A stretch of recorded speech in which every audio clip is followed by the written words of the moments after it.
Alright.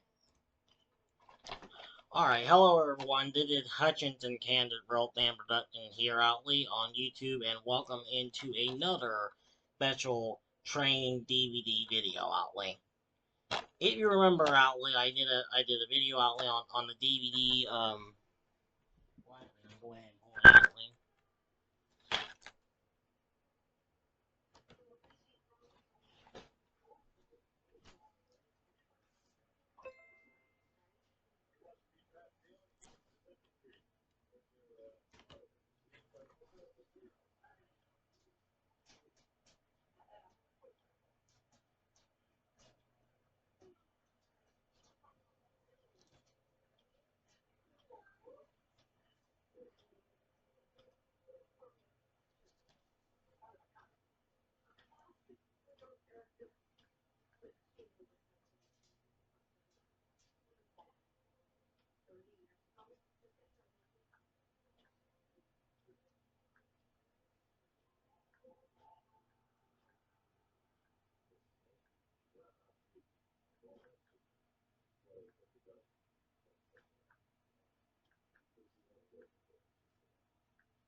Alright, sorry about that, Ollie.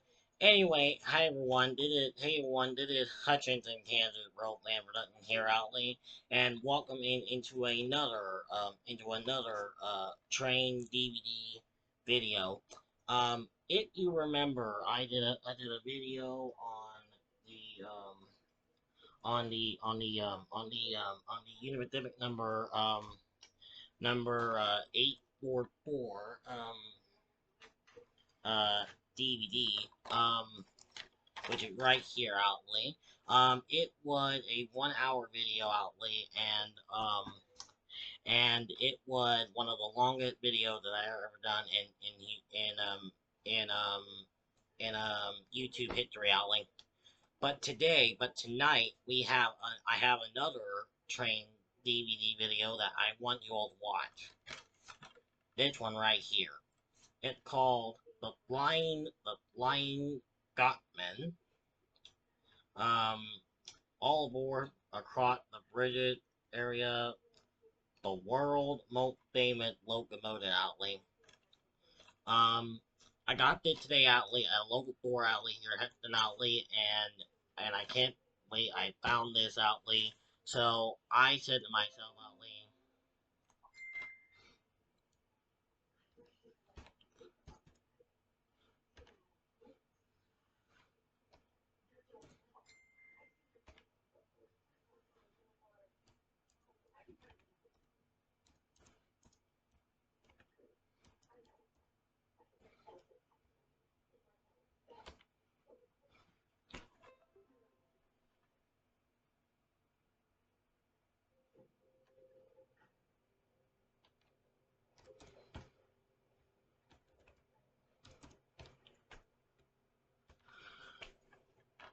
So anyway, we are gonna go ahead and we're gonna play the DVD into my DVD player, and all of you get to watch it out. Like, so hopefully that will be a long hour video. So stick around, everyone, because this is gonna be a very good video. Like, so stick around, everyone.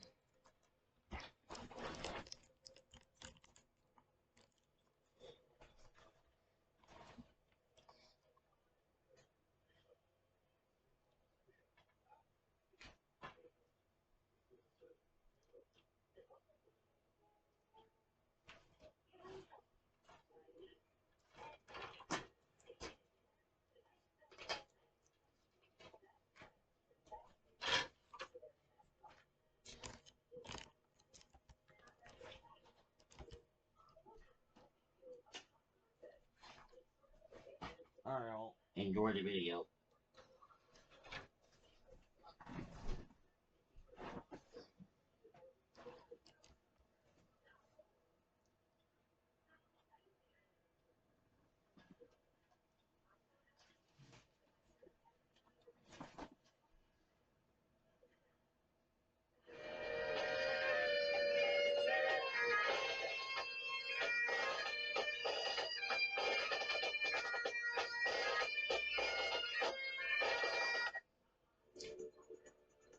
Alright guys, so we have two programs.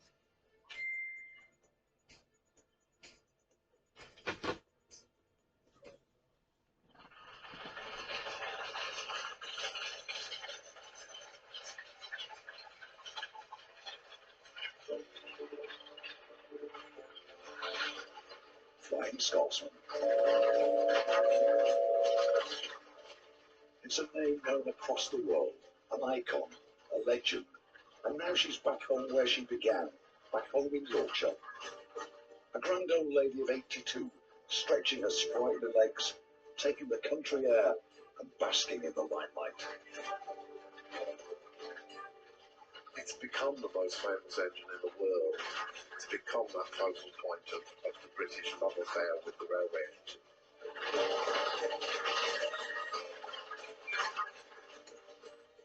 Driving it to me was portrayed more. There was power there. And when you got on the engine, you had a feeling of power as well. I'm in charge of this.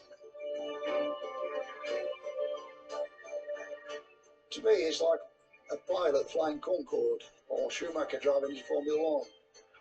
That's the same thrill that I get driving big steamboat like Scotsman. It's childhood and it's history and it's adventure.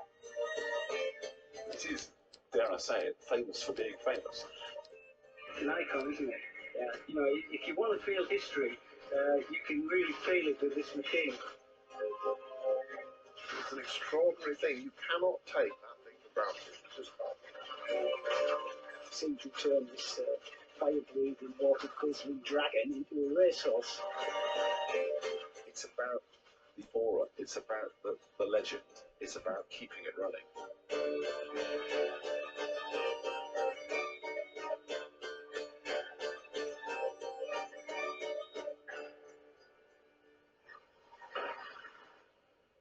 You can tell by the pampering they're proud to have her here. The world's largest railway museum is now home to the world's favourite engine. But the National Railway Museum in York is expecting Scotsmen to work for a living, and are wheeling her out for the summer trips to the coast. Getting her fit to fly has been a labour of love. A lot of people have worked very, very hard over the winter to get this far. And certainly with that feeling of wanting to get it back out there, both to keep that commitment that we intend to keep it on the main line. It won't be in the museum and just occasionally used. It'll be out there on the main line and occasionally in the museum. That's the way around it should be. But to get there, that's a lot of work. And that work has taken months. Scotsman's due for a major overhaul at the end of the season. Lasting well over a year, it'll be long and expensive. The old Doncaster works, where the 80-year-old engine was made and maintained, are long gone. So the museum's restoring Scotsman by drawing on old skills and good old-fashioned ingenuity. The deeper they dig, the more problems they find, especially in the engine's boiler. Everything here is safety critical, and for Dave Burrows and his team of engineers, it's been a long and challenging task. Most of the repairs are difficult to get at, and all of it's fiddly. Well, what we're doing here is replacing about 42 roof stays. They were leaking at the last steaming, and we're having to replace the roof stays, which are these shiny rivet heads you can see here, but they're quite long. They look only short when you look at it there on the picture, but this is the type of thing here that I've got here. This is an old one that's come out, and this is the one that has to be replaced. We have a new one there. The problem is extracting the old one and putting the new one in. It looks quite a simple job, but it's quite a complicated procedure really. Because first of all, what we have to do is to drill this old one out, get this one out, and then retap the holes. And the problem you have there is the top plate, which is this plate here. You've got the top plate coming around like that, which is like that, and the hole with the thread in it is there. So you've got a thread there and a thread there, and the stay comes down like this, down to the inner plate, which is here. In between here you've got your water, And this is the area where you've got the pressure of steam. Huge pressure on it, and these stays stop these plates from actually separating apart. So they're very important. You see how close they are? They're sort of 4 inches together, and a lot of them.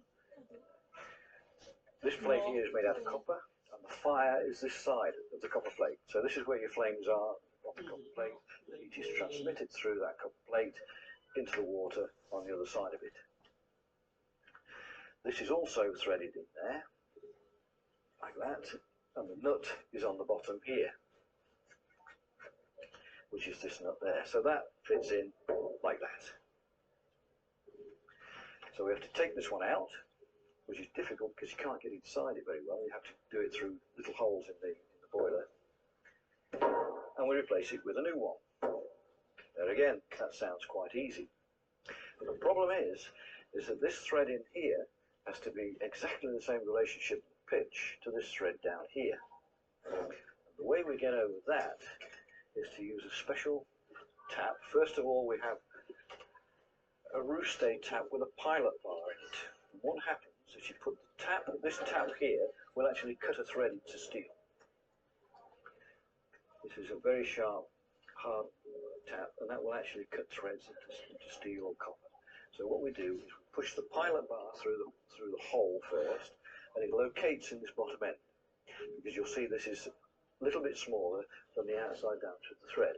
So it pushes right the way through the hole like that, and then we engage the tap in the top plate and then screw it down, cutting a new thread in the top. Once you've cut the new thread in the top, you then extract this and take this one out, and you have another tap, another specialist tap, this baby here. You then feed that through. It's by the same way, because you've cut a hole with that tap, you feed this one through, and then it drops through. You've got a plain portion, it drops through, and then it is relocated with this parallel portion here of thread. And you screw that all the way down until this end, now the tap, the cutting part of the tap, enters the bottom plate. This is a copper plate here.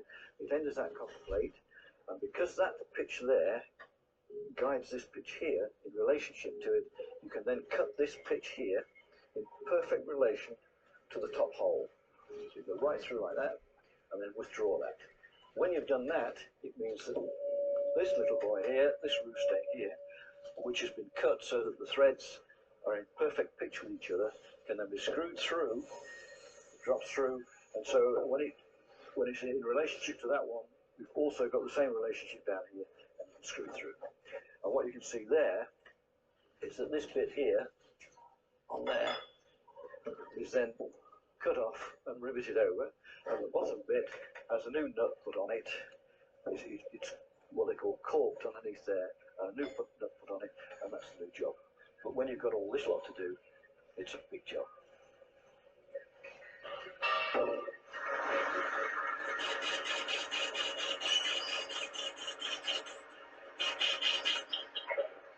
What's happening is that as these locomotives get older and older, the level of work being done to them is getting more and more intrusive, bigger and bigger level of work, more complex work. It's not an instant world. It never was then. You know, castings need parts made. Special tooling needs to be manufactured. These big works, we can't just put it through Doncaster. Doncaster would have done what we've done this winter in very few weeks, because they had so many people and they had all that stuff. We've got to make those tools, make the bits. We don't have a big groaning shelf full of Flying Scotsman spares. There's just a few weeks now before Scotsman should be heading full steam to Scarborough. But for the museum staff, there's a shed full of work left to do. Old engines can bite back, but even in bits, this one's special. It always has been, and quietly, they'd forgive up almost anything. I love it, yeah. Yeah, I do. It's a great honour to have it there, to have it sat outside your office window. You know, I was a kid with a little model one, like everybody else was, you know. And so, yes, it's an extraordinary thing. You cannot take that thing for granted. You just can't.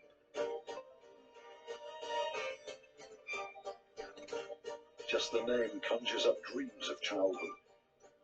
Flying Scotsman, a symbol of something lost, something somehow great. it's become the most famous engine in the world through a combination of circumstances. It's become that focal point of the British love affair with the railway engine, or the steam railway engine. And I think partly the period it comes from is terribly important, that it sums up that Art Deco age of the romance of travel and style, and it conjures up a period, a pre-war time of long-nosed Bentleys and stylish people rushing up and down in expresses to Scotland before we invented acid rain and motorway snarl-ups. And so it's that, it comes out of that romance of travel period and perhaps symbolises it more than anything.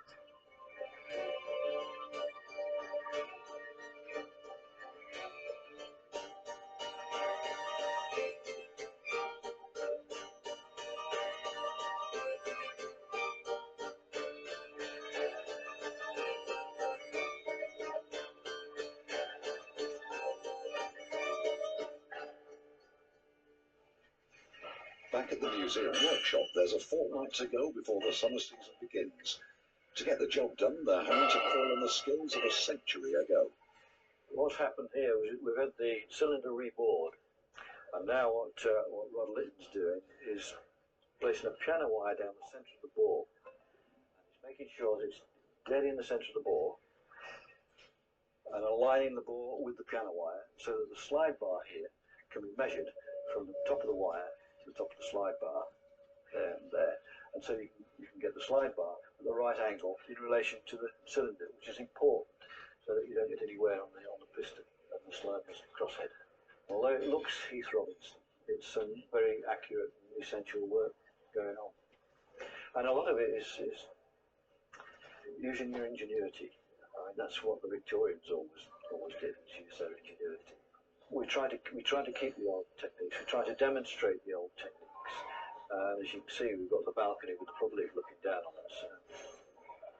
I think they're interested in the type thing. If somebody comes along with a whiz-go gadget that you plug in, type it on the computer, I don't think anybody's impressed anymore by that sort of stuff. You know, if you have to think the problem out and solve the problem yourself, people appreciate that a lot more. They can see what's going on. They don't know what's going on inside the computer, but when they see you doing something like this, they can work it out themselves.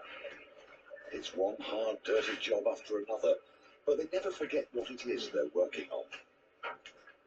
It's an icon, isn't it? It really is a special machine, but it's just magic.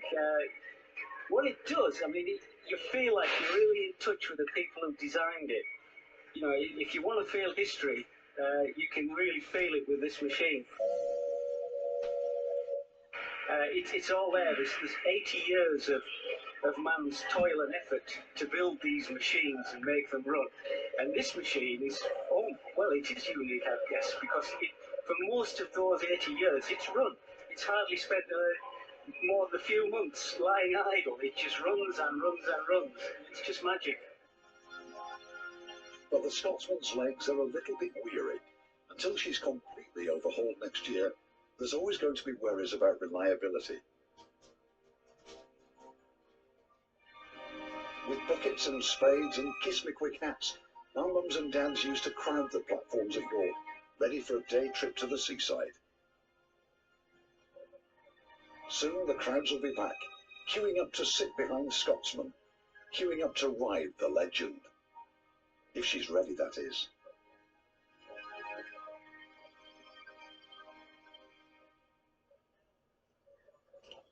Well, what I need to do here is remove this seal and get the underkeep out of the axle box.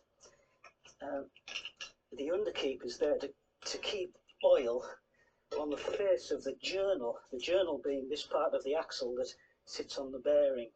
Now, as I pull this out, you'll see there's an oil pad. I just need to put that on the floor first, and then I can bring it out for you to show you what the thing that keeps the engine running.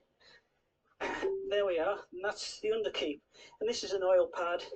It's immersed in oil, and you can see there are wicks, and the oil is wicked up, as we say, into the oil pad, and the oil pad then rubs on the underside of the axle, and that keeps it nice and oiled. The oil must be be between the surface of the axle and the bearing, otherwise the bearing will just melt away. And so we spend a lot of time between trips and at breaks in journeys. You'll see the driver walking around the locomotive, touching the axles. And what he's doing is checking that this part of the locomotive is doing its work properly. I guess the key to reliability is being careful in preparation. Careful as you're just heating the boiler up.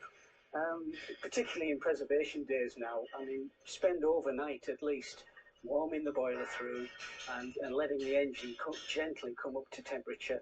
And that way you'll do minimum damage. I mean, in British Railways days, they would keep these steam locos running just about all the time, as long as they could, because if you can keep the boiler at that high temperature all of the time, you're doing much less stress and strain than you would do otherwise. You know, I often call this job heaven and hell, because you spend a lot of time with this hellish hard work, and it's dirty, filthy, and then you have that little bit of heaven when she starts running, and she's running with no problems. But it's not long before she gives you a job to do again, not least at the end of the day when you've got to clear the fire out, and you know that takes a lot of energy especially at the end of the day. You've worked hard all day, and then you've got to get rid of the fire.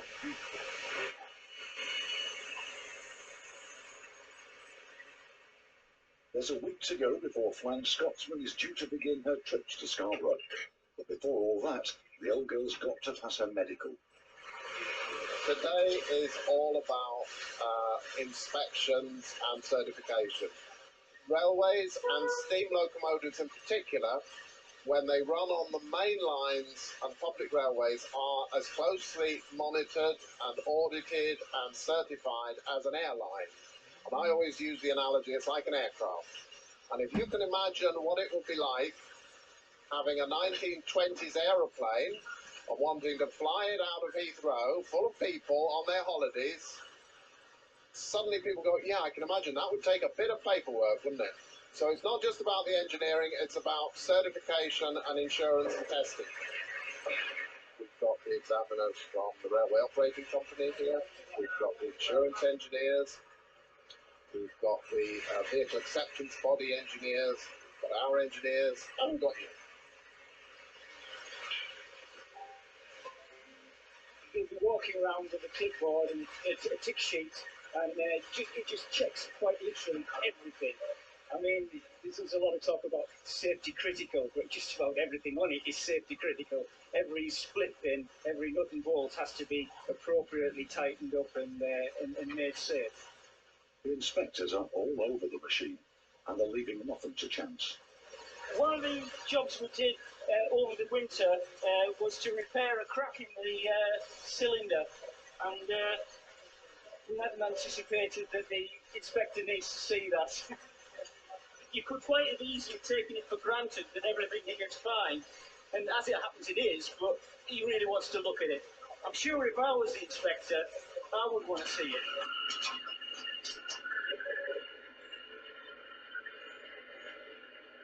I said it's a really good repair job, fantastic repair job. Okay, cheers. We tend to have rose-coloured glasses on when we're working with this, but you need somebody totally independent who's got no axe to grind. He just comes here and sees what he sees, says what he thinks, and that's great. You get the truth. That's what you need. The boiler test is going to be crucial. It's been water tested for weeks, but now they're steaming the engine up, keeping a close eye on the pressure gauges. It's a quietly tense time for all the museum's engineers. Taking it and going a bit further now. You can test the pressure vessel cold under hydraulic pressure, but heat changes things. So today is about how it performs hot with steam. So ultimately you're looking for that very understandable thing, a small leak. And yes, they've found one. The museum's chief boilersmith, Gordon Reed, is on the case. If anybody can fix it, he can. But there is something here, as you can see, coming from the foundation ring somewhere, so I'm going to have a look at that when we've got the chance. When they're cold enough to climb inside, Gordon spends most of his working life actually inside engine fireboxes. Now, how would he deal with the spanner? He's a man with a steady nerve. It's not a job for the faint-hearted. It's a rough and tumble game, boilers. This firebox is quite big, but some engines are very claustrophobic. But my work is mainly in the firebox of an almost Masonic sort of secrecy, where, as you can see, fitters were. The boilersmith in general is in this claustrophobic, quite frightening situation at times. So you don't see a lot of my activities. And I dread to think if anything happened to me in that firebox, how on earth the medics would get me out. It's a frightening situation, but it's what I've been brought up with, you know. Of course, Gordon found the leak and changed its mind with a hammer. Yes, I think we've got it. After all that debate, I believe we've got it. In fact, so we bit of steam now. I'm going to give it a light corking, and then it should be as tight as a drum. The men with briefcases are finally happy. She gets the green light, and fingers crossed, the trips are on. The inspectors say to us that the locomotive's in better condition than it's been in for quite a while, and you can't say better than that, can you? They feared they might lose her abroad, but following an appeal that raised over £3 million, Scotsman was saved for the nation last year. And with all the media coverage, she was back in the headlines again. Made in Yorkshire, the world's most famous steam locomotive is once again up for sale.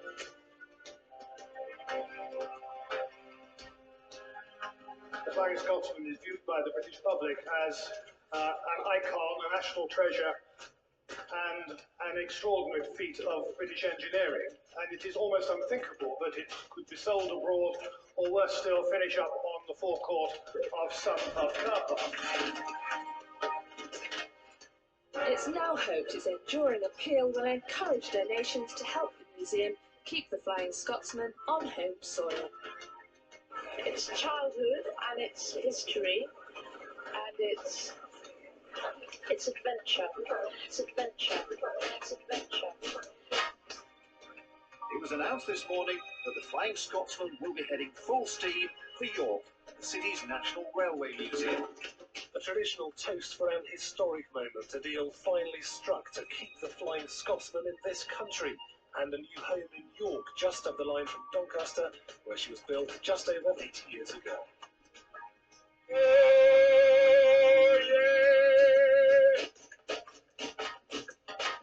Yorkshire's going to be its home for the future. But she stays thanks to donations from the public and Sir Richard Branson, along with grants from the National Heritage Memorial Fund and Yorkshire Forward. And this is a fantastic tourist attraction. I mean, it's a national asset, but to have it in Yorkshire is fantastic. Although York will now be the permanent home for the locomotive, it'll still travel the country, giving rail enthusiasts a famous reminder of the golden age of steam. And so it'll be kept alive, hopefully, for generations to come. I think we knew when we started on the campaign to raise funds to acquire Flying Scotsman that it was an incredibly well-known name, incredibly well-known locomotive. But I have to say, we were completely bowled over by the public response and the awareness that brought with it. More than 6,000 donations from members of the public, all anxious to see the engine come into the National Collection and be saved from possible export or whatever. And that has followed through with the station. Yeah. People really, I know it hurts to ride behind it. You've been talking to her. It's become very, very rapidly. It's become the last 4 years of what the museum, what the National Railway Museum has to offer. Yeah. Or ever since that you knew. You knew her. To go, and it's time for some gentle persuasion. Okay. Yeah. It's like this. They're racing to put the engine back together in time for a trial run. Didn't I try to tell you that exhausted, but the when tickets are sold, you guys graduate, that you guys might be going their separate ways? Let her figure out. As you know, we passed the steam test. What an asshole he is. Okay. Now moved on to complete the cladding And to get it everything looking else. good. Okay. It might take her a while. Then once we're happy with that, Okay. But she'll figure it out. Yeah. We're outside in the yard. But if you're out in public, you see her, she tells you hello, you respond to say hello, and then you walk away. That's all you do. Yes, RG. The trial went to Scarborough's a success, and Scotsman's ready well. I think now that anything that was going to go wrong would have shown itself, and now we're just sort of getting things tied up for the final push. The engine's really better now than it's run for a number of years, I would say. It's certainly very tight. We haven't used that much water or coal, not compared as we did last year, but that's due to the work that's been done at the museum in the works on the steam valves and cylinders. The Monaco is 100% better than it was last season. The work that's been on it has been done, and it's good. The valves and the pistons are tight, and we can get it to 60 mile an hour quite easy. Well, that's last season we had to thrash it a little bit to get it up to 60 mile an hour. It's like driving your car in second gear. Now we can get it to 60 quite easy. It's 20% better than last year, definitely. An 80-year-old sprinting like a teenager. Last year was plagued with problems. This year, though, they're confident. The road next week to Scarborough, I don't think will be a problem. And I hope that the general public have got as much confidence in these operations that I have.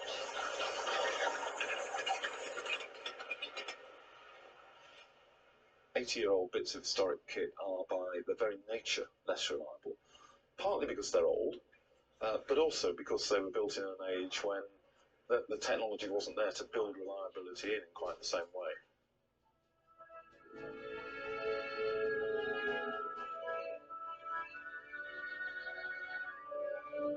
Flying Scotsman is a wonderful piece of machinery. It gets a lot of TLC from our staff and from people who help us, and there's no reason why it shouldn't be reliable enough to do the sort of relatively light work we demand of it today. We're not asking it to take 15 coaches from London to Edinburgh. We're asking it to take 10 or 11 to 40 miles across the plains from York to Scarborough. I don't think we should flog this beast to death. And I think we have to be confident that it's going to be reliable enough to meet the requirements of the railway company as we occupy their tracks and as we carry the hundreds of passengers who are really keen to travel behind it doing the same.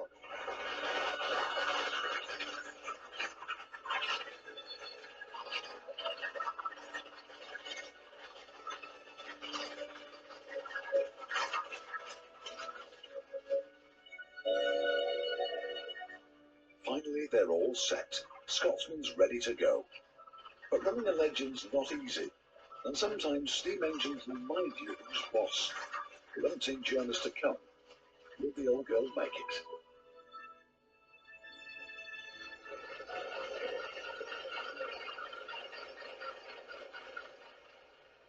The museum were never going to have Scotsman stuffed and mounted. They wanted to keep this Legend running. We're now back operational again, first time since last October. Obviously, when we purchased the engine early last year, we went immediately into a series of summer operations. The idea being that the public, so many people, not just funding bodies but donors, have given money for the engine. What we felt was so important was to get it out there so they could actually see the engine they bought. So we were very keen to get it down to a cost where a family could go just out to Scarborough, have fish and chips over the seaside and come back again. And everyone could have that experience. At least once before it's been called the People's Engine. I hope it now is. So that was what we did last year. We were on a learning curve with the locomotive. It's had a lot of niggly problems. That's all been sorted out. We've done a lot more work. But here we are, another season upon us of offering a fish and chips. nervous. Nervous. I mean, on Thursday we had our trial run to Scarborough and back, and all the indications from that were favourable, so we should be okay. But you know, you don't like to shout from the rooftops until you've actually done that first fully loaded train, which we're going to do today. Now, as it happens, the driver on Thursday was the guy who drove it the last trip last year, and he couldn't quite believe it was the same locomotive. It seemed to turn this fire-breathing, water-guzzling dragon into a racehorse. Every leading lady needs an understudy, and this one's quite a screen legend herself. They'll always have a standby engine in case there's a last-minute problem with Scotsman. And today, it's Alton Hall. So that's here on standby. We've also got diesel engine on standby. That's not to say we don't have confidence in this, but any operator out there, whether you're running freight trains or passenger trains, you've got to have spare capacity to stop you blocking the system up if anything does go wrong. So that's not a vote of no confidence. It's just professional railway operating, if you like.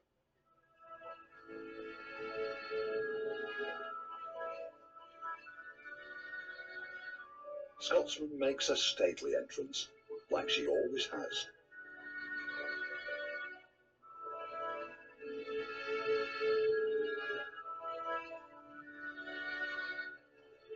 Alan Pegler saved the engine from the scrapyard in 1963. He owned the Scotsman for a decade, and he'd have loved to have kept it forever if he could. But steam engines need deep pockets, and Alan's affair with the old girl cost him the family fortune.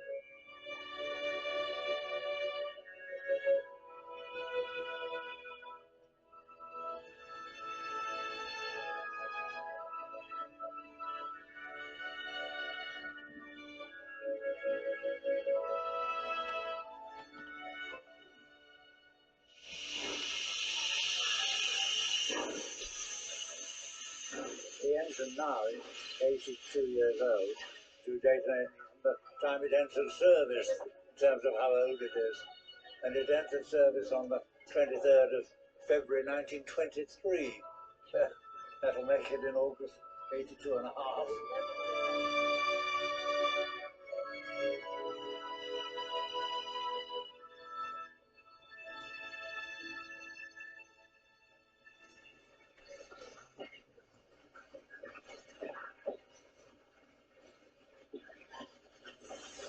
It might just be the best job in the world, driving the Flying Scotsman. I do think it's a privilege, and I thank them for doing the work on the loco, which gives me the chance to drive it. I go faster, Billy. I never ever thought I would be driving a London North Eastern locomotive, me being an LMS man from Crewe. Even though he's from the wrong side of the Pennines, Bill knows when he's got lucky. To me, it's like a pilot flying Concorde, or a Schumacher driving Formula 1. That's the same thrill that I get driving big steamboat like Scotsman. Still get the same excitement that I did when I was a youngster.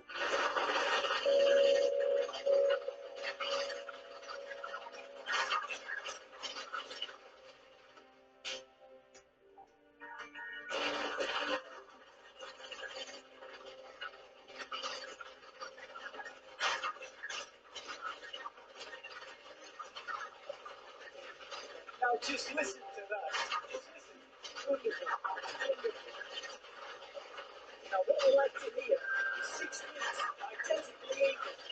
One heavier than another, just chuk, chuk, chuk, chuk, chuk, chuk. Now as we get faster, it turns into a chatter. And you want a nice even chatter. That's exactly what we've got. Back in the carriages, for many of the passengers, there's a lot to celebrate. Wedding anniversary last Thursday, 54 years. It's my birthday present from my fiance. Oh, lovely, lovely. Plain Scotsman like it. It's just bees knees.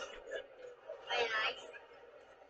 It's one of these fantastic pieces of equipment, I think, which has a universal appeal, and then it does bridge the generations too. You get small boys, great grandparents, and there's something about a huge beast like this belching steam and smoke, isn't there? It's going surprisingly fast. I mean, a lot faster than the traffic was going on the A64 when I was trying to get to York this afternoon. You're going to give me that telly, I think. These men knew the engine well, proud to have driven around this very route, proud to have rubbed shoulders with history.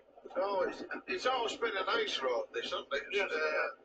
And even though it's mainly flat countryside, it's scenic in its own way. Yes.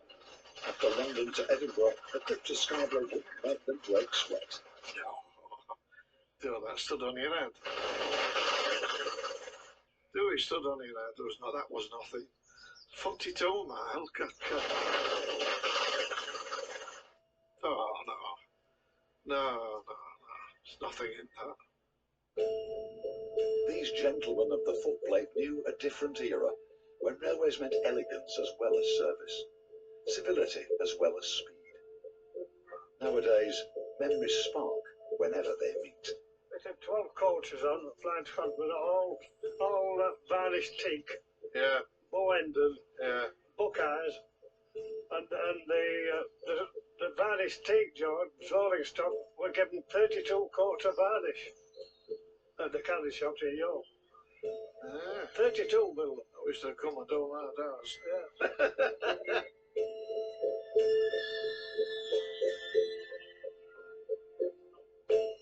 Everyone who came in contact with the Flying Scotsman was in awe of it. When I worked the Flying Scotsman, I really loved the locomotive. Driving it to me was portrayed motion. The Flying Scotsman would always talk to me via the chimney top, a whisper. They're magnificent machines, all of them. You stand and look at a diesel, and it's dead. An engine in steam is alive. There's no other words to describe it. I don't think the Scotsman was a hard engine to either drive or fire. And all that class of engine that Gresley built, they were all really good. And you could pull 12 and 14 coaches. In fact, we often went to London with 14 coaches on from York.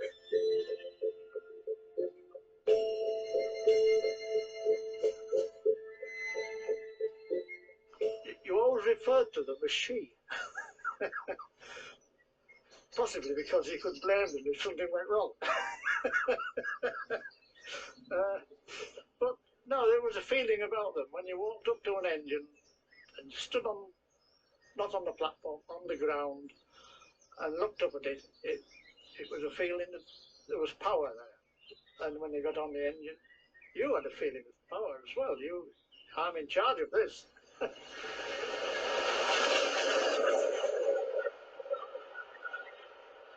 a steam engine isn't just a matter of getting on, taking the brake off, opening the regulator, and away you go. You want to know the road. You want to know where you can shut off. You want to know where you've got to give them a bit more, or alter the travel of your valves, which, inclusive with your piston valves as well. So you want to know all this, but it's like driving a car, I suppose. Although I don't drive, but everything comes automatic to you after years at it. I mean, before you got to be a driver in the old days, you was about 21 years, 22 years firing.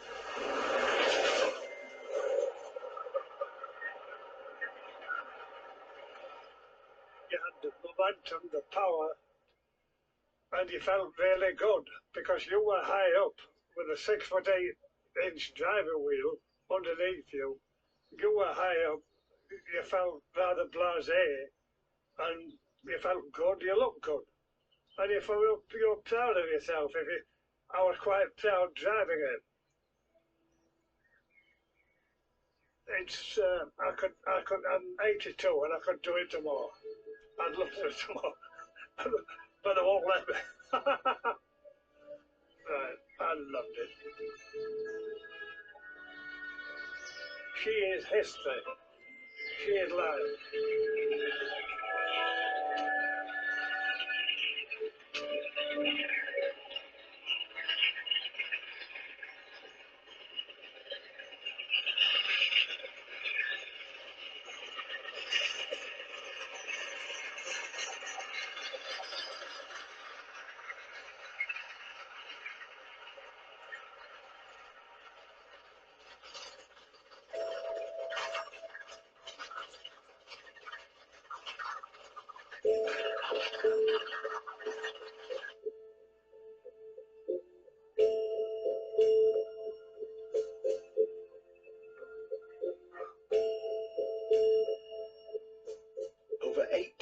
this engine's called out to steam enthusiasts of every age, every schoolboy's dream.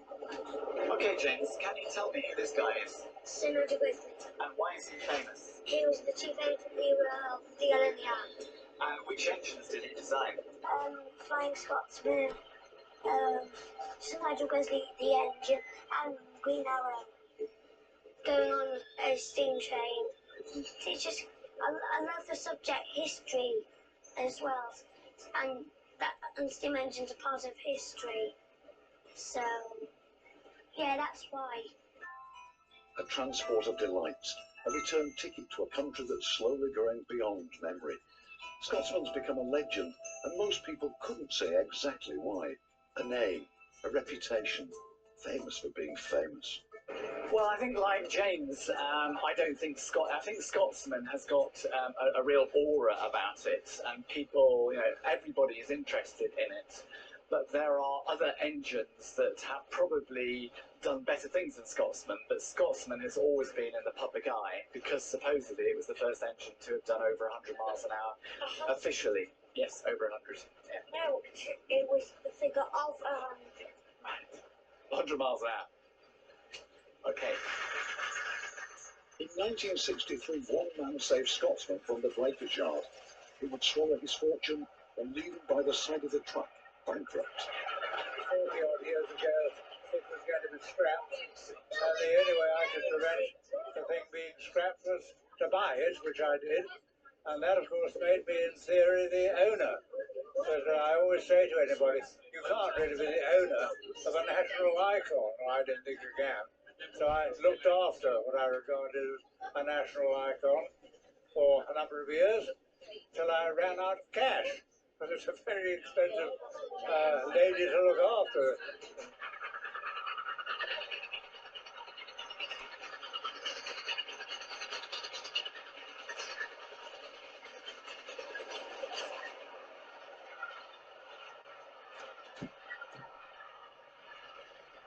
In 1968, I did a reenactment of the first ever non-stop run from London to Edinburgh with the Flying Scotsman. That's what happened in 1928. In 1968, we repeated it very successfully, got right through to Edinburgh without stopping at all, and it got huge publicity right at the end of steam, and made Beeching extremely annoyed, incidentally, but that's by the way. But anyway, as a result of all that, it was suggested that we could do a sort of trade mission in America using the Flying Scotsman. And I got very enthusiastic about the idea. But of course, to do anything like that, you do need a sponsor. Well, I had a sponsor in the shape of a private individual, a disciple, if that's the right word, of Billy Graham, a chap called Nelson Blount. And Nelson Blount was a very, very rich man indeed. Said he was going to sort of back the whole thing and all the rest of it. Laid on one or two trips for him in this country, and he got totally enthused. And blow me down, unfortunately, he managed to kill himself in a private aeroplane, running out of petrol over some woodland in America, and that was the end of him. And again, the gift of hindsight, a wonderful thing. But obviously, looking back, what I should have done then and there was say, look, my sponsor is no more. I haven't got another one lined up. I'll have to call this thing off. But I didn't. I, by that time, got bitten with the idea of going, and I thought, oh, to hell with it, we'll go anyway. So we did. And of course, I ended up simply financing the entire thing myself. And not surprisingly, I could run the locomotive quite happily in this country for 10 years or so without breaking my back. But unfortunately, as I say, I'm going to America, different kettle of fish altogether. Taking the entire train, a locomotive, 2 tenders, 9 carriages across the Atlantic Ocean. A very, very major project. That in itself cost goodness knows what. I say, it gets referred to as a disastrous trip. Well, financially, for me, it was disastrous. But every other point of view was absolutely brilliant. The locomotive ran absolutely wonderfully. They're always female, whatever the name may be, Flying Scotsman. It's still regarded as a lady, and as far as I'm concerned, Flying Scotsman is the old girl, and I regard the old girl with great affection. and I've known the old girl the whole of my life, and quite a bit of the old girl's life too. Grand old man and a stately old lady, still inseparable. Alan Pegler's a true gentleman, admired, respected. He's a hero, he is a hero for a lot of people. He is. And if people don't do these things, where's your heritage? You know? He is a hero. And there have been other owners too. People who may have bought the machine but could never really buy her international reputation. I think she's the most famous locomotive in the world, and much loved. I never really felt I earned her. I felt that I had her in trust for the people that loved her. Alan Bloom from Bressingham Hall, the late Alan Bloom, rang me up and said, look, we're a bit worried about Scotsman. It's in America, we hear it's in trouble, and we think we ought to do something about it. And I said, well, the only thing to do is to send George Hinchcliffe, ask him if he'll go over, because he managed the tour on the last trip. We know more about it, knows all the people and so on and so forth, and he'll know the truth. So I rang up George and said, oh, I knew slightly. You know, would you go and find out? He said, yeah, sure, if somebody pays my fare, I'll do it. Said, off you go. Next thing I knew was a call from California. It was George saying, if you want to stay this locomotive, you've got to ring this man in the morning.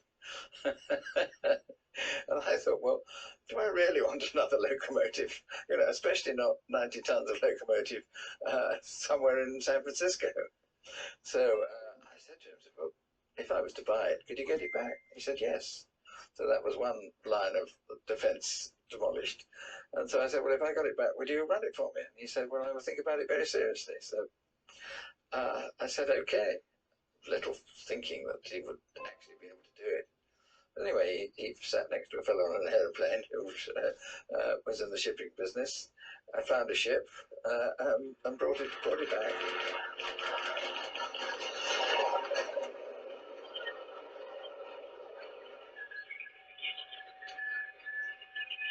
It's quite amazing the emotions that people. I used to get so many letters saying thank you so much for saving her and all that, and from all levels of society. Very much love locomotive. They are steam locomotives are human, really. But she's, you know, best of all, The best. And still very, very fast. I often think about the Formula One racing cars we have today. I mean, they're doing 200 miles an hour, but I mean, the cars are only a couple of tons. We've got 600 tons here doing 60 miles an hour. Now, there's a lot more to that than any Formula One car can produce.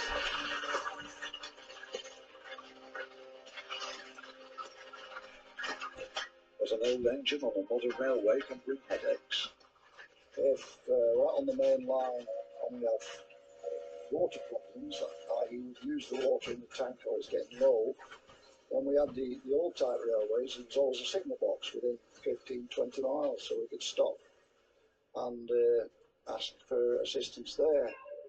Now with the multiple aspect signalling, the signal boxes are miles and miles apart, and the other big difference is there are no water troughs anymore. We had water troughs about every 15 miles where you could top the tank up. They've all gone. So the big thing we've got to remember is that the water situation can be critical.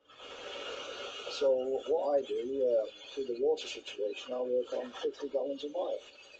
For 4,000 gallons will take me roughly 80 miles.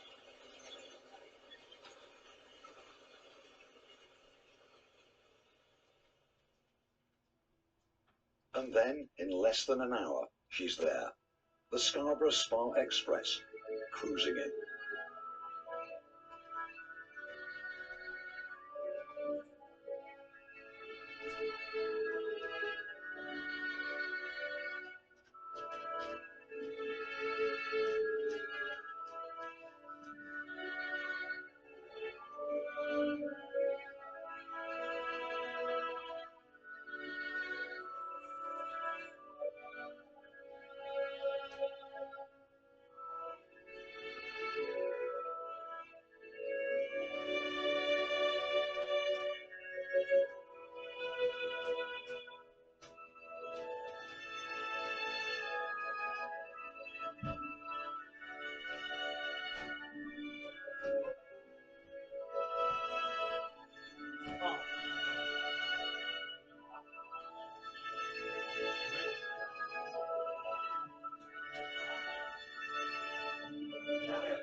at Scarborough.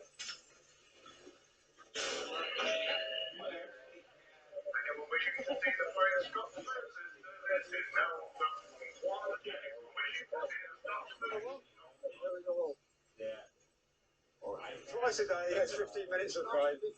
On the TV, signing autographs. Doesn't get much better than that, does it?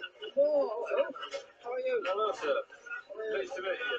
I'm enviable of your task up there, anyway. Yeah, my hands are warm than yours. I know, it's quite a dream of mine to drive a beautiful machine like this. So if you want to swap jobs, I'm more than happy to come up there and you'll take this out. How are you, but I'm sure you could. Keep smiling. Okay, Good. According to the satellites, we did 62.7 miles an hour. Most of the time it was under 50. But, good try. He'd had a poor year last year, but he's absolutely first class today. You know, the core's good, the steam are good, the engine performing well, the injectors are good. Not a problem today, not a problem. It's wonderful. It's a beautiful piece of machinery. I know my latter days of steam, when they were running these engines down, the engines were a bit knackered and I was in my prime. Now it's the other way around. I'm a bit knackered, but the engines are in the prime. It just levels everything off. You know, they work wonderful. They work wonderful. They work wonderful when they work at all. Day 3, the Scotsman been withdrawn from service. Instead, there's a guest appearance from the Old Girls Understudy.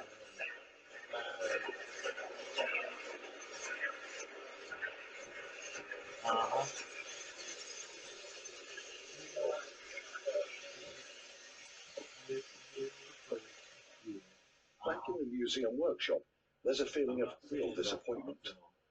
There is a problem in the firebox that we have some leaking crown stays now over the last winter because of the condition of some of them was causing us concerns for the structural safety of that. We replaced an awful lot of them.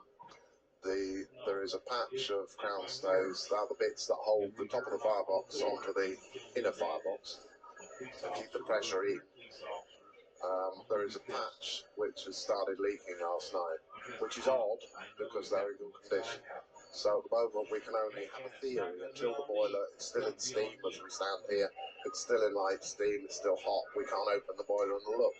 It's a pretty inaccessible bit of boiler anyway, so what we'll have to do is look in through endoscopes and things like this. People have worked so hard to get this engine out for the public. Yes, it's very sad, it's very disappointing. And the people who put their days and nights into keeping it going feel very bad that one trips over on little things. But that's it. We've solved so many of the big things that were wrong with this engine. We are down to being tripped over by the proverbial loose nail in the horse's shoe, and this is one of them. Basically, the locomotive sound and fit. If it wasn't, we wouldn't get vehicle acceptance body approval to take it out there. The fact that it came in yesterday a couple of minutes early on its schedule shows that this is not a big deal. It didn't fail on the network and need pulling in. It was a little thing that unfortunately needs putting right.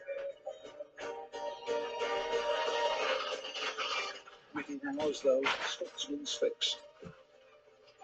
It's back, fighting fit, and ready to whisk away the thousands who want to ride a piece of history. The legend is still running.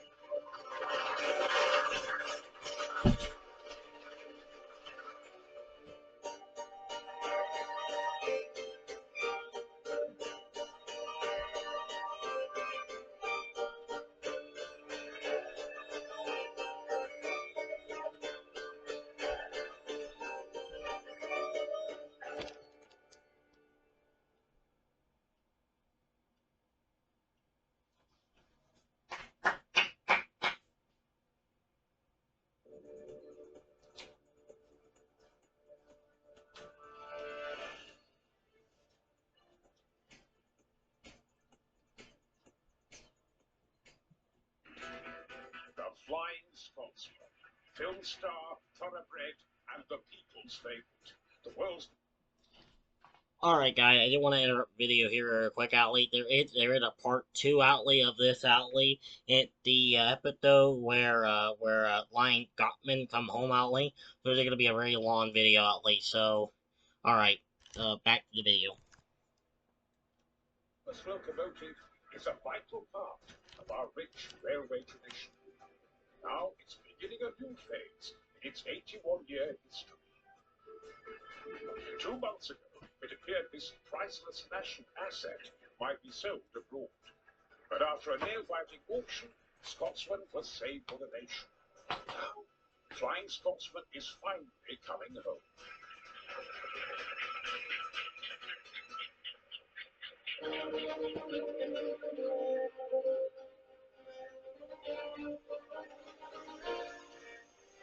At a loco shed in Southall, West London, Flying Scotsman is having a makeover.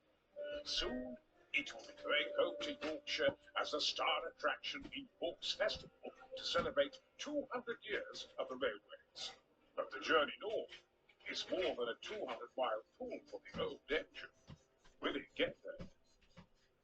For as long as I can remember, really, this thing has always come first in my planning of what I was going to do. No one knows Scotsman better than engineer Roland Kennington, who's kept it company for the last 18 years. Spot on. Actually, that's very good, though. But this time, he's really got problems meeting his deadline to get the engine ready for the Railway Festival.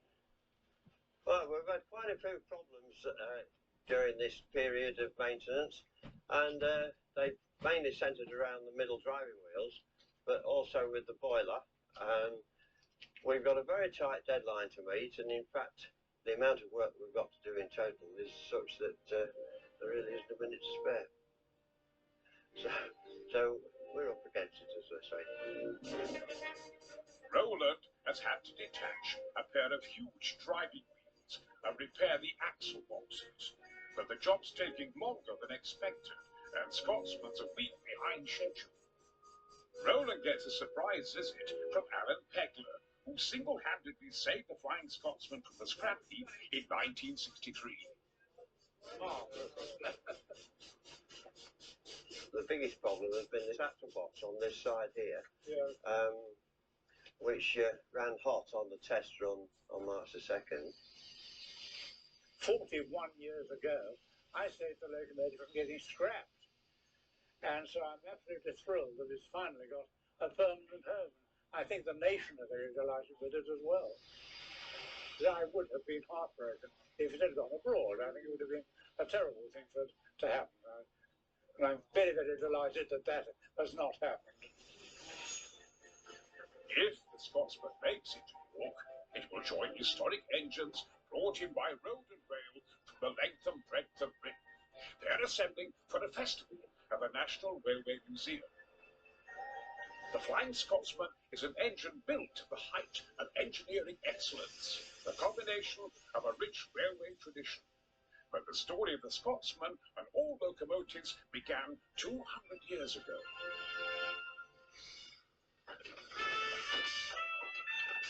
In 1804, the Penny Darren locomotive trampled into history at 4 miles per hour. The Penny Darren was a beast of an engine. It has a special place in our hearts, the first ever railway locomotive. The Penny Darren was built by Richard Trevithick. He was an engineering genius, but doomed to die in obscurity. I will see my locomotives proclaim the success, or the devil take me! Richard Trevithick was a giant of a man. The son of a Cornish tin miner, and a bit of a dullard at school, he blossomed in later life to become one of the finest engineers this country has ever known. The unsung father of the railway. Built because of a wager between 2 rival ironworks entrepreneurs, the Penny Darren had to haul 10 tons of iron ore for 9.5 miles along a tramway in South Wales. See the crowd! The whole valley has turned out! Aye, they've changed their tune. They called me a madman when I did at first arrive. Despite destroying part of the tramway, the Penny Darren crashed its way into history. My engines find favour with the public now, I think. See how she moves so smooth and strong at 4 miles in the hour. But back in York, how was a Scotsman saved for the nation? A remarkable groundswell of public opinion helped launch a nationwide appeal. Led by the National Railway Museum, battle was waged. $2.5 million was raised, nearly $500,000 donated by the general public to keep the Scotsman in Britain. To announce that the National Railway Museum has been successful in preserving Flying Scotsman for the nation. Sir Richard Branson pledged to match any donations made by the public. It just had to be saved, that it would just be too sad to see it, disappear out of this country forever. I think what was fantastic was just the amount of people who put their hands in their pockets. I mean, kids, old people, all sorts of people.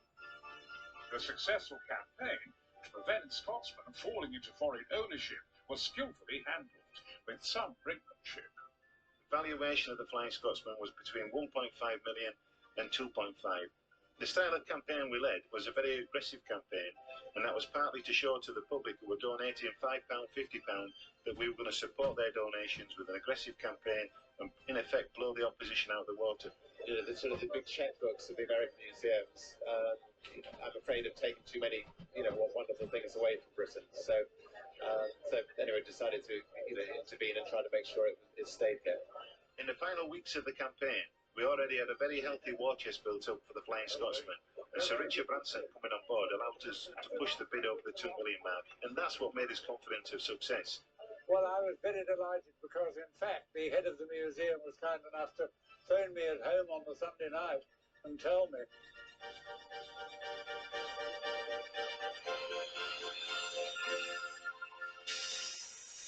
200 years of railway history, the Rocket was a genuine ancestor of the Flying Scotsman, the first modern locomotive. This was a real family effort, built by George Stephenson and his son Robert. The Stephensons were very clever engineers. They used a lot of other people's designs in a new and innovative way. The father, George Stephenson, had been involved more with stationary engines, and Robert developed the ideas that came along. So not original ideas, but very, very clever stuff. The reason Rocket was such a special locomotive, it had what we call a multi-tube boiler. Now this is much more efficient at making coal into steam.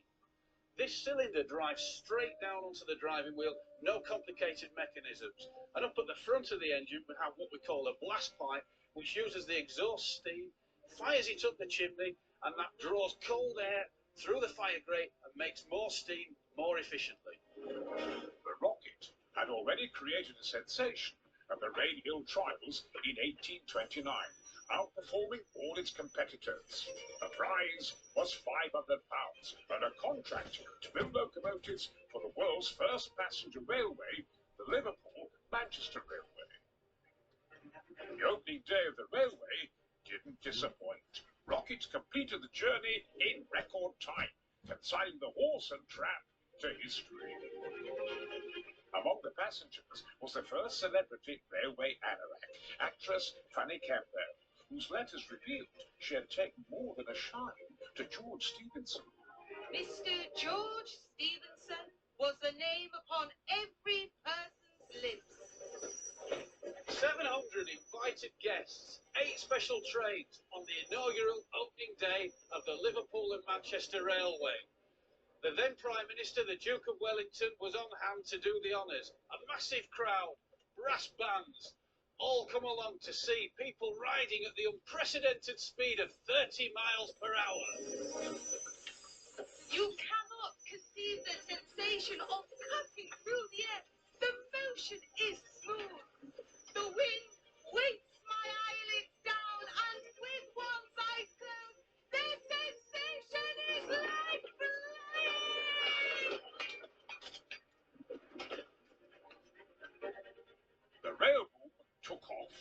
Over the next 40 years, tracks are laid, stations built, steam is everywhere.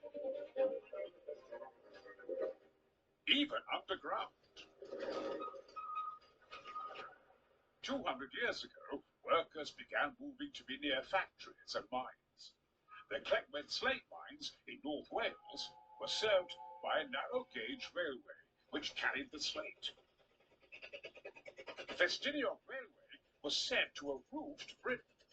When the wheels of the Industrial Revolution were in full swing, the steam engine was the ultimate machine.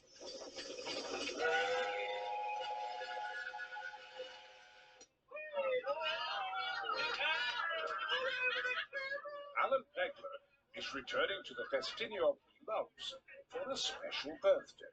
Ladies and gentlemen, to the father of railway preservation and all his disciples.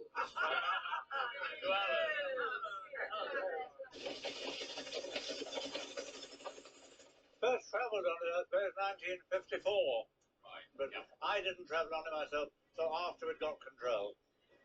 Way back, 50 years ago, yeah. Alan's record is extraordinary. As well as saving the Scotsman, he also rescued the Festiniog Railway.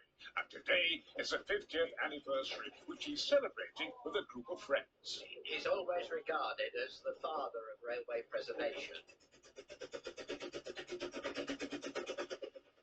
Yes, I mean, in terms of its place in history, if you like, I'd place it very, very high in terms of railway achievement and innovation over the last 200 years. This is one of the most commercially important railways ever built, proving that small can be beautiful. Narrow gauge lines and small trains could still haul heavy loads, a formula that was exported by Britain all over the world. This railway helped move millions of tons of slate from the slate mines in Blaen and Festiniog down to the port here at Portmadoc, where from here the slate was shipped all over the UK and indeed throughout the empire, and it was the railway that pretty much roofed Britain. Well, it's unique. I mean, it's the oldest narrow gauge line in the world. So being a narrow gauge line, it can get around sharper curves than a standard gauge line can. And it's got many, many features about it that are special to this particular railway.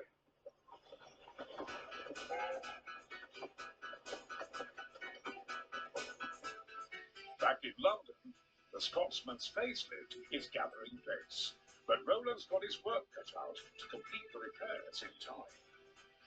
The axle boxes are finally ready, so the wheels are dropped into a pit. The massive engine can now be reversed over the pit.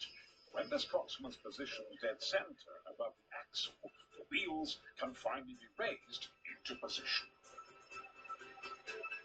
There's also been problems with the Scotsman's boiler, so there's no guarantee the engine will be finished on time. But Roland remains optimistic. Yeah, well, yeah, we'll get there. Yeah. Be a struggle, but we'll get there. The Flying Scotsman was built in Doncaster in 1923 at a cost of £7,944. The following year, it was displayed at the Great Empire Exhibition. The first big engine I ever saw close up. It was at the Wembley Exhibition, 1924, and I was tender age of 4 years old, and I've never forgotten the impression it made on me then.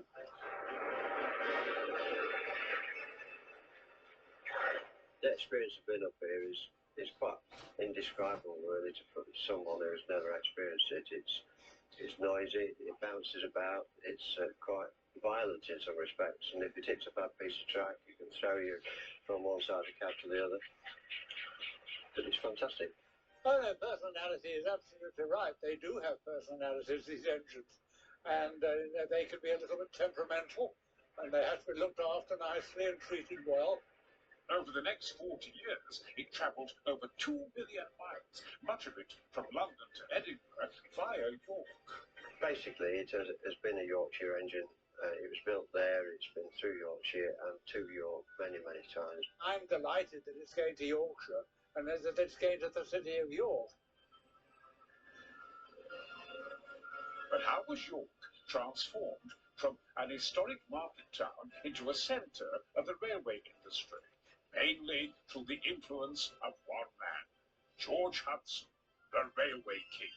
Hudson exploited his business and political contacts to bring the railways to York. By the 1840s, York was already linked to London, making the stagecoaches obsolete. Today, many York families can trace their railway routes back 3 generations. Oh yes, the railways made York. It was right when George Hudson said they thought railways come to York. And they did. My grandfather came down from Darlington and he worked in the carriage works. He was a cabinet maker. My father was a railway clerk in the passenger managers. One of his other sons was in the estate office, and a son-in-law of his was a signalman, and myself. And then my husband's, he worked on the railway, of course. His grandfather, one of his grandfathers, was an engine driver, and he drove a train in Bolivia. Scotsman's journey north from King's Cross was traditionally a fast route. The locomotive was flying. Although Scotsman left its mark in history as the first engine to reach 100 miles an hour, the city of Truro unofficially broke the record 30 years earlier. The Truro, seen here reenacting its record attempt, was doomed never to leave its mark on the record books. The speed measurement was made too crudely and couldn't be authenticated.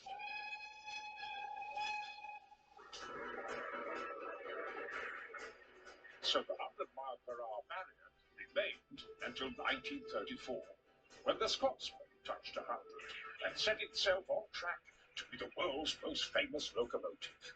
There are lots of other people who say that their locomotives did speed of that amount or even more, but the authenticated 100 was Flying Scotsman.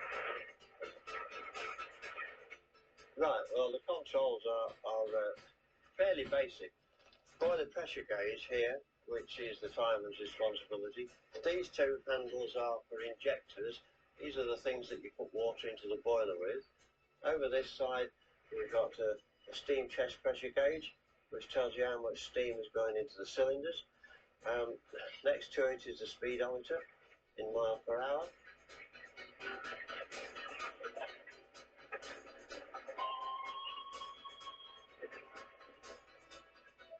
But even the Scotsman's record was shattered by this locomotive, the fastest steam locomotive ever built. This is the steam locomotive Mallard. It was built in 1938 in what's seen by some as one of the first skirmishes of the Second World War. It took the speed record from the Germans. Mallard did 126 miles an hour. That's a world record for steam that still stands today.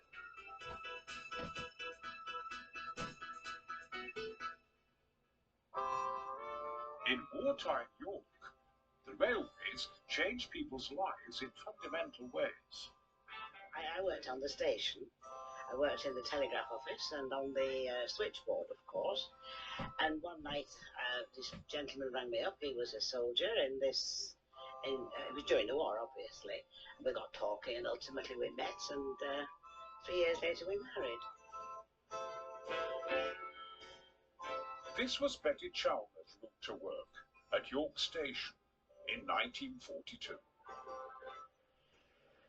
I've walked along here many times to go in that doorway there, up some stairs to the office where the telegraph office and the switchboard was. I was talking down that switchboard when I spoke to my husband for the first time. He rang up.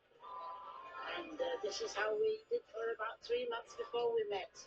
So this is quite a romantic. Oh yes, oh yes, yes. Like Brief Encounter, isn't it?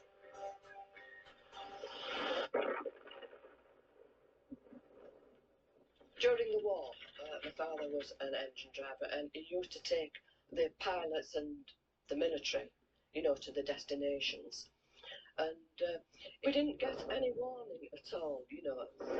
And all of a sudden they started bombing York, and they came one after another over our house. And my mother said, I bet they're going for the railway. It was moonlit night, and they followed the river up from Hull, and they got the waterworks, and York Station was terrible.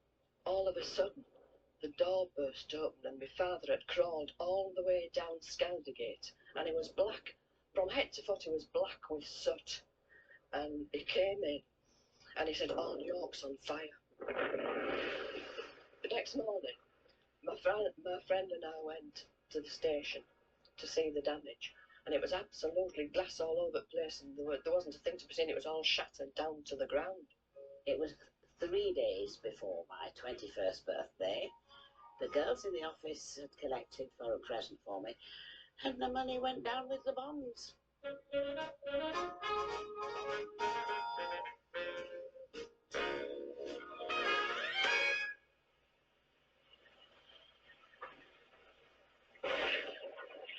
Winter 1963, and a sad day for steam. The Flying Scotsman makes its last run in British Rail colours from King's Cross to Leeds.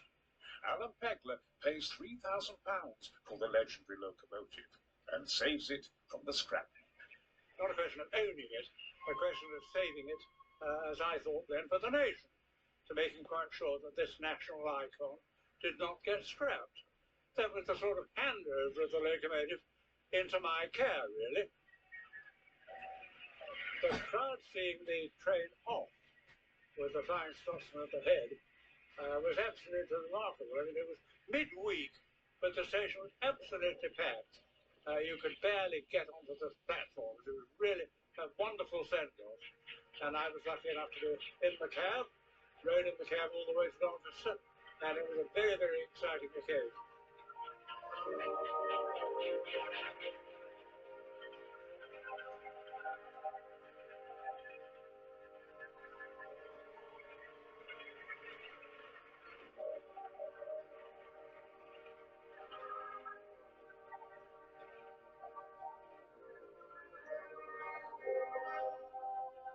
In the 60s, although the age of steam is over, York's railway industry still thrives. The Golden Rails Band is traditionally staffed by railway workers. Today, there are fewer of them. Pat Kissane is one of the survivors. The carriage works was one of York's biggest employers. More than 2,000 men worked here. It was chaotic sometimes, with hundreds of people, really very busy. But it was quite exciting work. You never got tired, really, because you were concentrated so much on what you were doing. Because it was fairly dangerous work, handling coaches, moving them. Yes, it was quite a dark place, was this, full of oil, grease up to their elbows, some of the workers, very heavy work. We used to get hurt sometimes. A wire may part, and you may be unlucky to get caught by it. Some people might lose a finger end, things like that. Just accidents that happen in heavy engineering. In 1995, York Carriage Works finally closed. The friendship here, and all the people that worked here, worked really as though they lived in a village. Everyone knew everyone else. It's rather sad, really, to realise that nothing's happening here, and it should be a bustling, alive factory, this, definitely. It should be something that it isn't now.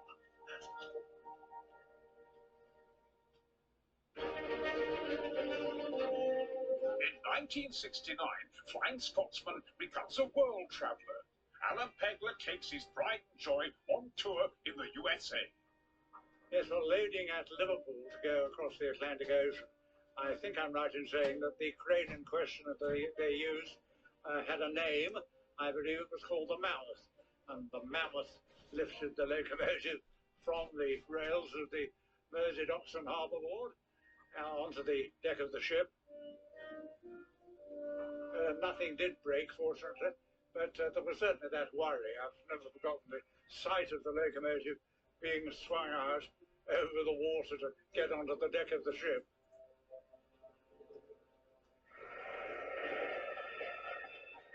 The Scotsman stays in America for 3 years. In summer, it travels from Boston to San Francisco. In winter, it's mothballed for the US Army. I just thought it was too extraordinary an opportunity to let pass. So I just carried on, although I knew the money was running out, that I would eventually go bankrupt. But I did it quite deliberately. And I don't really regret it, I don't think, looking back. When Alan Pegler runs out of money and the engine can't pay its bills, any fear the Flying Scotsman will never be released to return to Britain. And I've read in the last few months the awful stories that some people have been printing about the curse of the Flying Scotsman. I think, as far as I'm concerned, it's been a blessing. I lost a huge amount of money over it, but what the hell, money's only money. But another benefactor emerges. Sir William McAlpine buys the engine, clears its debts, and brings it back to Britain. The Scotsman's story runs and runs. There's a trip to Australia, and several seasons pulling Orient Express tours before it's snapped up by the National Railway Museum.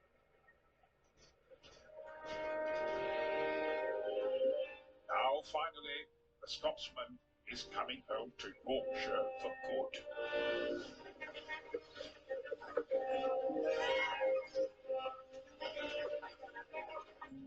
At the opening of Railfest, there's an air of expectation and excitement. There's 200 years of railway history to experience. And there's no doubt what the people are really waiting to see. It means a lot. 80 years, isn't it? It's been, yes. And it was always something special. Used to go through York Station. But 300 yards away, the Scotsman's broke down with boiler problems. After successfully steaming all the way from London to Doncaster, he will have the minor indignity of being shunted into Railfest. It's a beautiful engine, and but like any piece of mechanical equipment, it has its failures. And it's just having one at the most unfortunate time.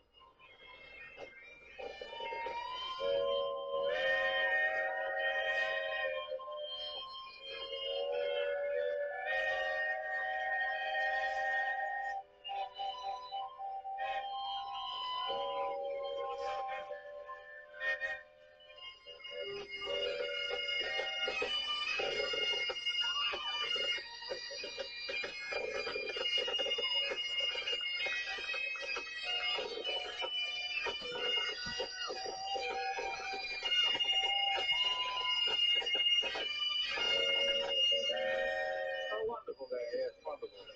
Where she should have come 41 years ago. He came screaming up the East Coast main line, and just before getting here for its momentous entry, it broke down. I suppose, somebody who runs Virgin Trains actually does understand these things. Yeah, we did well. We got it here. I told you we'd get it here.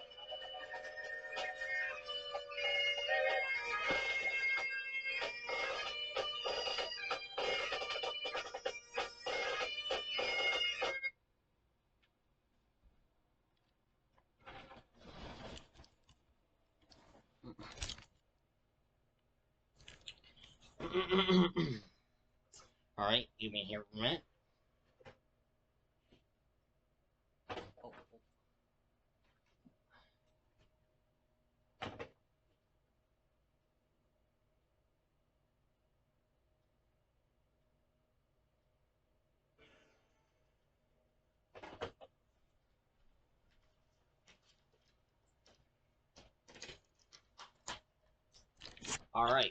Alright, so here at the outro, everyone outline. Alright everyone, well I hope you enjoy that video of the DVD of the blind Gottman, the famous steam locomotive outlet in the UK outlet in Britain, and also in the United States outlet. Man, I can't believe outly this video had been over 1 hour and 30 minutes. Holy crap! That is one of the longest videos I've ever done outly here in history in YouTube history outly. Because you remember outly I did a DVD video outly on my unit number 844, and that video was about 1 hour and 2 minutes. And I mean, my God, I mean, that was insane. So I hope you guys do enjoy this video outlay, because I know it's gonna be hard to upload this video to YouTube because it will take a leap for hours to get it uploaded outlay. But again, I really hope you did enjoy the movie outlay of Flying Scotsman. This is what I'm gonna start doing outly. Every time I find a train DVD outlet at like any like thrift store or clothing store or or any other retail store outlet or any pawn shop outlet.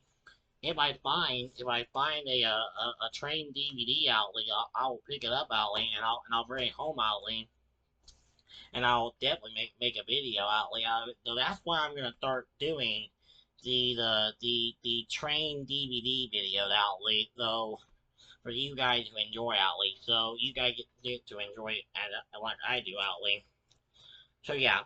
Anyway, I better wrap up the video outlet because it's getting very long, and and I don't want to bore you all outlet. So but yeah, if you haven't seen the movie Flying Scotsman outlay with 2 programs outlay, I would highly recommend outlay that you get it outlay.